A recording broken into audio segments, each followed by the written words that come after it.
Hello दोस्तों, स्वागत है आपका आपके अपने यूट्यूब चैनल दिसार जी के जी क्लासेस में। दोस्तों, आप सब लोग कैसे हैं?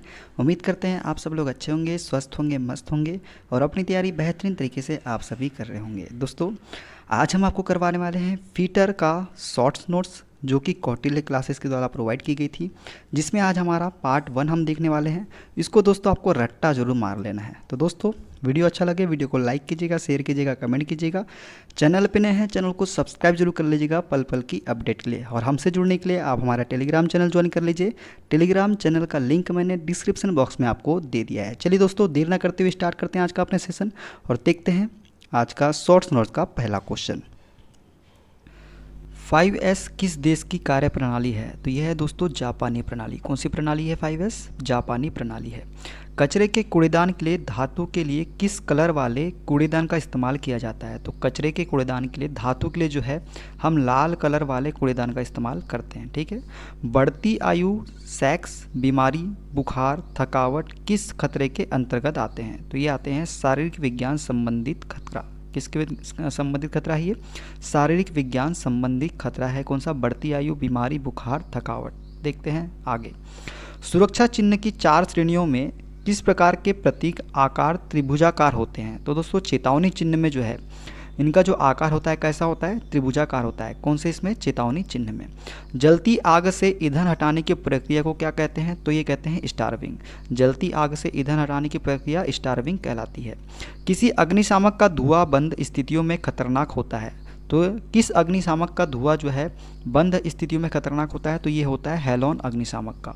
हैलोन अग्निशामक का धुआं बंद स्थितियों में खतरनाक होता है। सामान्य इंजीनियरिंग कार्यों में इस्तेमाल अधिमानित इकाई होती है। तो सामान्य इंजीनियरिंग कार्यों में इस्तेमाल अधिमानित इकाई जो होती है ये होती है मिलीमीटर। क्या होती है? मिलीमीटर होती है। विभाजक का साइज़ या आकार जो होता है क्या होता है? तो ये विभाजक का साइज़ या आकार जो होता है 50 mm से 200 mm होता है। कितना होता है? 50 mm से 200 mm होता है विभाजक का साइज़ या आकार। एक केंद्र पंच का नोक कोण क्या है? तो एक केंद्र पंच का नोक कोण जो होता है ये होता है 90 डिग्री। कितना होता है? 90 डिग्री होता है। किसी हैमर का वह भाग जो स्वरूप व आकारीकरण कार्य करता है क्या कहलाता है? तो किसी हैमर का वह भाग जो स्वरूप व आकारीकरण कार्य करता है ये कहलाता है पिन। कौन सा कहलाता है? पिन कहलाता है। किसी हैमर को कैसे वर्णित किया जाता है? तो भार व पिन आकृति से जो है ये हैमर को वर्णित किया जाता है। वी ब्लॉक का अंतःकोण कितना होता है? तो ये होता है 90 डिग्री। कितना होता है? 90 डिग्री होता है वी ब्लॉक का अंतःकोण। वी ब्लॉक 50, 540, AIS 2949 में वी ब्लॉक की लंबाई क्या है? तो ये है दोस्तों 50 mm। V block 50 by 540 AIS 2949 में वी ब्लॉक की लंबाई जो होती है वो कितनी होती है? 50 mm होती है। बेंच वाइस के आंतरिक पुर्जे कौन से होते हैं? तो ये होते हैं बॉक्स नट और स्प्रिंग। बॉक्स नट व स्प्रिंग जो है बेंच वाइस के आंतरिक पुर्जे होते हैं। जॉक लैंप किस पदार्थ से बनाए जाते हैं? तो ये बनाए जाते हैं एल्युमिनियम से। किससे बनाए जाते हैं? एल्युमिनियम से बनाए जाते हैं जॉक लैंप। देखते हैं नेक्स्ट। हेक्सा ब्लेड किस पदार्थ के बनाई जाती है? तो हेक्सा ब्लेड जो है दोस्तों HSS या लो एलॉय स्टील से बनाई जाती है। ठीक है। किससे बनाई जाती है? HSS या लो एलॉय स्टील से बनाई जाती है हेक्सा ब्लेड। कंड्यूट पाइप व अन्य पतले ट्यूब सीट मेटल के किस यथोचित पिच की हेक्सा ब्लेड का प्रयोग करते हैं? तो कंड्यूट पाइप व अन्य पतले ट्यूब जो है सीट मेटल के 0.8 mm पिच की हेक्सा ब्लेड का प्रयोग करते हैं। कौन सी? 0.8 mm पिच की हेक्सा ब्लेड का प्रयोग करते हैं कंड्यूट पाइप व अन्य पतले ट्यूब। देखते हैं नेक्स्ट। एक पाइप वाइज किसी पाइप को कितने बिंदु पर पकड़ती है? तो एक पाइप वाइज जो है किसी पाइप को 4 बिंदु पर पकड़ती है। कितने बिंदु पर? 4 बिंदु पर पकड़ती है। वह वाइज जो मृदु इस्पात का बना होता है तथा छोटे जॉब कार्यों को पकड़ने के लिए किया जाता है वो क्या कहलाता है? Tool makers wise. क्या कहलाता है? क्या कहलाता है? टूल मेकर्स वाइज कहलाता है वह वाइज जो छोटे जॉब कार्यों को पकड़ने के लिए किया जाता है। वह वाइज जिसके जा त्रिज्यी पथ के रूप में चलते हैं क्या कहलाते हैं? तो वो कहलाते हैं लेग वाइज व हैंड वाइज। लेग वाइज व हैंड वाइज के जा जो होते हैं ये त्रिज्यी पथ के रूप में चलते हैं। एक ट्राई स्क्वायर की परिशुद्धता लगभग होती है तो ये होती है दोस्तों 0.002 mm से 0.002 mm प्रति 10 mm कितनी होती है? 0.002 mm प्रति 10 mm होती है एक ट्राई स्क्वायर की परिशुद्धता। ठीक है, एक ट्राई स्क्वायर की साइज़ कैसे ली जाती है? तो एक ट्राई स्क्वायर की साइज़ जो है ब्लेड की लंबाई से ली जाती है। किससे ली जाती है? ब्लेड की लंबाई से। रेती का वह चौड़ा भाग जहाँ दांते नहीं कटे होते क्या कहलाता है? हील कहलाता है। क्या कहलाता है? हील कहलाता है रेती का वह चौड़ा भाग जहाँ दांते नहीं कटे होते। धातु का एक बचाव छल्ला जो कि हैंडल को क्रैक होने से बचाता है, ये कहलाता है फेरुल। क्या कहलाता है? फेरुल कहलाता है, जो हैंडल को क्रैक होने से बचाता है। डबल रेती में ओवर कट व अप कट के दांतों का कोण कितना होता है? तो ये होता है 70 डिग्री प्रति 51 डिग्री। कितना होता है? 70 डिग्री अपॉन 51 डिग्री है। ठीक है, डबल रेती में ओवर कट व अप कट के दांतों का कोण जो होता है ये कितना होता है? 70 डिग्री अपॉन में 51 डिग्री होता है। रास्प कट रेती किस प्रकार में उपलब्ध होती है? तो रास्प कट रेती जो है ये अर्धगोल में उपलब्ध होती है। किस में? अर्धगोल में उपलब्ध होती है रास्प कट रेती। वक्राकार कट रेती किस आकार में उपलब्ध होती है? तो ये चपटे आकार में उपलब्ध होती है वक्राकार रेती। रेती की लंबाई कैसे ली जाती है? तो ये ली जाती है टीप से हिल तक की दूरी से रेती की लंबाई ली जाती है। उच्च परिष्करण के साथ साथ ही सही साइज प्राप्त करने के लिए किस रेती का प्रयोग करते हैं? तो डेड स्मूथ फाइल का उपयोग करते हैं। किसके लिए? उच्च परिष्करण के साथ साथ सही साइज प्राप्त करने के लिए। पहले से परिष्कृत की गई सतह से कोण वाली सतह को रेतने के लिए किस रेती का प्रयोग करते हैं? तो दस्ती रेती या हैंड फाइल का उपयोग करते हैं पहले से परिष्कृत की गई सतह से कोण वाली सतह को रेतने के लिए। ठीक है, वृत्ताकार छिद्रों व फिलेटदार रूपरेखाओं को रेतने के लिए प्रयोग वाली कौन सी रेती है? तो वृत्ताकार छिद्रों व फिलेटदार रूपरेखाओं को रेतने के लिए जो प्रयोग करते हैं वो करते हैं राउंड फाइल का। किसका उपयोग करते हैं? राउंड फाइल का उपयोग करते हैं। सुई रेती किस साइज में उपलब्ध होती है? तो ये होती है 120 mm से 180 mm में उपलब्ध होती है सुई रेती। लकड़ी काटने वाली आरी के दांतों को साफ करने के लिए, शार्प करने के लिए किस रेती का प्रयोग करते हैं? तो मिल्सा फाइल का उपयोग करते हैं लकड़ी काटने वाली आरी के दांतों को शार्प करने के लिए। क्रॉसिंग रेती को किस अन्य नाम से जाना जाता है? तो ये जाना जाता है फिश बैक रेती के नाम से। किसके नाम से? फिश बैक रेती के नाम से जाना जाता है क्रॉसिंग रेती को। रेती के दांतों के मध्य नरम धातु के कण फंसने के दोष को क्या कहा जाता है? तो ये कहा जाता है लोडिंग ऑफ फाइल। क्या कहा जाता है? लोडिंग ऑफ फाइल कहा जाता है रेती के दांतों के मध्य नरम धातु के कण फंसने के दोष को। किसी सतह के किनारे से समांतर रेखाएं खींचने में प्रयोग सार्वभौमिक सतह गेज का कौन सा भाग कार्य करता है? तो किसी सतह के किनारे से समानांतर रेखाएं खींचने में प्रयोग सार्वभौमिक सतह गेज का कौन सा भाग कार्य करता है? तो ये करता है गाइड पिन। गाइड पिन जो है कार्य करता है। छैनिया किस धातु की बनाई जाती है? तो छैनिया जो है दोस्तों ये उच्च कार्बन इस्पात या क्रोम वेनेडियम इस्पात की बनाई जाती है। कौन सी? छैनिया। वक्राकार खांचे अर्थात तेल की नालियाँ काटने के लिए उपयोग में ली जाने वाली छेनी होती है। तो वक्राकार खांचे अर्थात तेल की नालियाँ काटने के लिए उपयोग की जाने वाली छेनी जो होती है हाफ राउंड चीजल। कौन सी होती है? हाफ राउंड चीजल होती है वक्राकार खांचे अर्थात तेल की नालियाँ काटने के उपयोग में ली जाने वाली छेनी। ठीक है, छेनी की कर्तन धार के निचले फलक व कार्यकारी सतह के मध्य का कोण कितना होता है? इसे बोलते हैं हम अवकाश कोण। क्या बोलते हैं? अवकाश कोण बोलते हैं छेनी के कर्तन धार के निचले फलक व कार्यकारी सतह के मध्य के कोण को। मृदु इस्पात को काटने के लिए छेनी का बिंदु कोण होता है, तो ये होता है 55 डिग्री। कितना होता है? 55 डिग्री होता है मृदु इस्पात के काटने के लिए छेनी का बिंदु कोण। साधारण डेप्थ गेज की माप की रेंज कितनी होती है? तो साधारण डेप्थ गेज की माप की रेंज जो होती है 0 से 200 mm होती है। कितनी होती है? 0 से 200 mm। ग्राइंडिंग पहिए व टूल रेस्ट के मध्य का गैप कितना होता है? तो ये होता है लगभग 2 mm। कितना होता है? 2 mm होता है ग्राइंडिंग पहिए व टूल रेस्ट के मध्य का गैप। वह चिन्ह माध्यम जो सूखने में अधिक समय लगता है उसे हम बोलते हैं पर्शियन ब्लू। क्या बोलते हैं? Persian blue. जिसे सूखने में अधिक समय लगता है इसे हम क्या बोलते हैं? पर्शियन ब्लू बोलते हैं। समतल प्लेट कुल कितने ग्रेड में उपलब्ध होते हैं? तो ये होते हैं ग्रेड 1, ग्रेड 2 और ग्रेड 3। कितने ग्रेड में उपलब्ध होते हैं? 3 में, ग्रेड 1, ग्रेड 2 और ग्रेड 3। एंगल प्लेट कितने ग्रेडों में उपलब्ध होती है? तो ये दो ग्रेडों में उपलब्ध होती है, ग्रेड 1 और ग्रेड 2 एंगल प्लेट।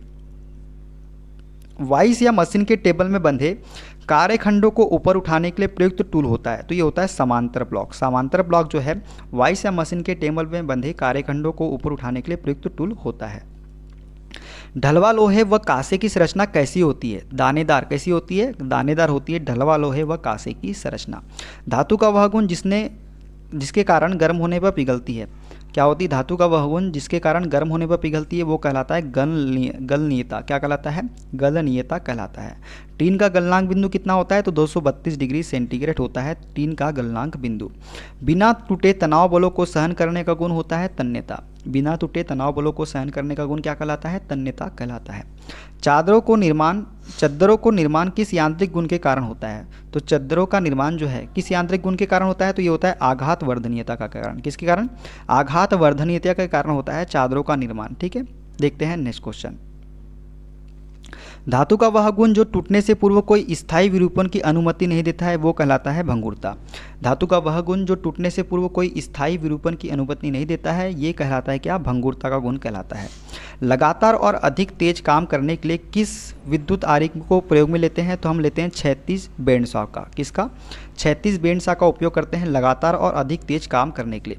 विभिन्न रूपरेखाओं में कर्तन के लिए प्रयोग होने वाली आरी होती है, तो ये होती है कंटूर आरी। कौन सी आरी होती है? कंटूर आरी होती है विभिन्न रूपरेखाओं में कर्तन के लिए प्रयोग होने वाली आरी। मापन सतहों के बीच एक समदाब सुनिश्चित करने के लिए माइक्रोमीटर का कौन सा भाग प्रयुक्त होता है? तो रेचेट स्टॉप। रेचेट स्टॉप जो है मापन सतहों के बीच एक समदाब सुनिश्चित करने के लिए माइक्रोमीटर में प्रयुक्त होता है। ठीक है, माइक्रोमीटर की फ्रेम किस धातु की बनी होती है? तो ये बनी होती है ड्रॉप फोर्स्ड इस्पात या आघात वर्धनी ढलवा लोहा की। किसकी बनी होती है? ड्रॉप फोर्स्ड इस्पात या आघात वर्धनी ढलवा लोहा की बनी होती है माइक्रोमीटर की फ्रेम। एक मैट्रिक माइक्रोमीटर का थिम्बल एक चक्कर पूर्ण होने पर स्पिंडल कितना आगे बढ़ता है? तो एक मैट्रिक माइक्रोमीटर का थिम्बल एक चक्कर पूरा होने पर कितने आगे बढ़ता है? तो 0.5 mm आगे बढ़ता है। कितना बढ़ता है? 0.5 mm। माइक्रोमीटर किस सिद्धांत पर कार्य करता है? तो स्क्रू व नट के सिद्धांत पर कार्य करता है माइक्रोमीटर। माइक्रोमीटर का अल्पत माप होता है, तो माइक्रोमीटर का अल्पत माप कितना होता है? 0.01 mm या फिर 0.001 इंच। ठीक है, माइक्रोमीटर का अल्पत माप होता है।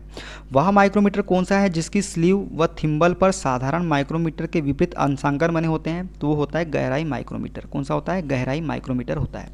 एक डिजिटल माइक्रोमीटर का अल्पत माप कितना होता है? तो ये होता है 0.001 mm। कितना होता है? 0.001 mm होता है डिजिटल माइक्रोमीटर का अल्पत माप। ठीक है, वर्नियर कैलिपर का अल्पत माप होता है, तो ये होता है 0.002 mm या 0.001 इंच। कितना होता है वर्नियर कैलिपर का अल्पत माप? ये होता है 0.02 mm या 0.001 इंच।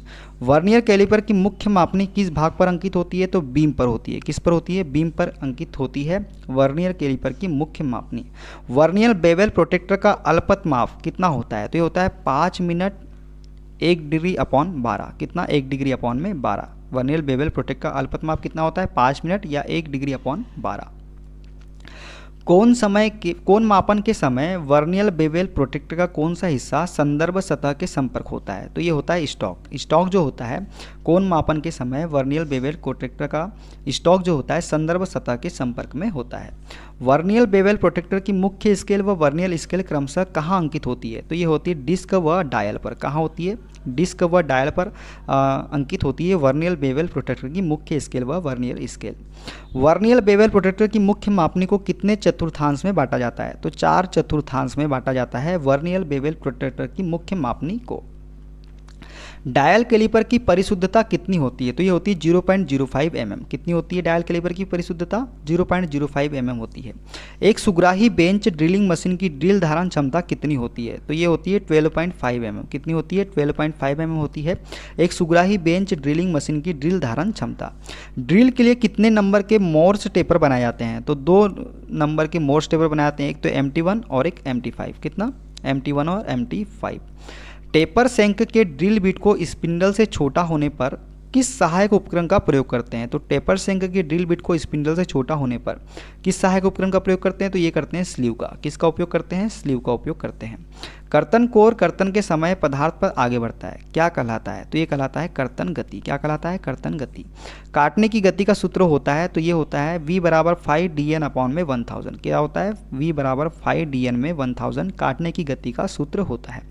फीड दर की इकाई क्या होती है? तो ये होती है फीड दर की इकाई क्या होती है? mm या REV। क्या होती है? mm या फिर REV। ठीक है, एक ही सेटिंग द्वारा कई छिद्र बनाने के लिए प्रयोग होने वाली ड्रिलिंग मशीन होती है, तो ये होती है रेडियल ड्रिलिंग मशीन। कौन सी होती है? रेडियल ड्रिलिंग मशीन कहती है एक ही सेटिंग द्वारा कई छिद्र बनाने के लिए प्रयोग होने वाली drilling machine. Gang drilling machine में स्पिंडल की संख्या कितनी होती है? तो 2 से 8 होती है गैंग ड्रिलिंग में स्पिंडल की संख्या। मल्टी स्पिंडल में स्पिंडल की संख्या कितनी होती है? तो 4 से 48 होती है मल्टी स्पिंडल में स्पिंडल की संख्या। एक हैंड टेप की शैंक किस आकृति में बनी होती है? तो ये बनी होती है वर्गाकार शैंक में। किस में बनी होती है? एक वर्गाकार शैंक में बनी होती है एक हैंड टेप की शैंक आकृति। ठीक है, एक हैंड टेप में मुख्य अंतर होता है, तो क्या होता है? Taper lead. टेपर लीड जो है एक हैंड टेप में मुख्य अंतर होता है। मार्किंग में उपयोग होने वाले लेटर पंच की संख्या कितनी होती है? तो ये होती है 27। कितनी होती है? 27 होती है मार्किंग में उपयोग होने वाले लेटर पंच की संख्या। सूचना चिन्ह का रंग कैसा होता है? तो सूचना चिन्ह का रंग जो होता है ये होता है हरे पृष्ठभूमि पर सफ़ेद चिन्ह। कैसा होता है? हरे पृष्ठभूमि पर सफ़ेद चिन्ह होता है सूचना चिन्ह का रंग। ठीक है, तो ये थे आज के सारे क्वेश्चन। वीडियो कैसा लगा कमेंट बॉक्स में जरूर बताइएगा। वीडियो अच्छा लगे वीडियो को लाइक कीजिए, शेयर कीजिए, कमेंट कीजिए। चैनल पे नए हैं चैनल को सब्सक्राइब जरूर कर लीजिएगा पल पल की अपडेट के लिए। मिलते हैं अगले वीडियो में। अपना ख्याल रखिए। Okay, bye bye, take care.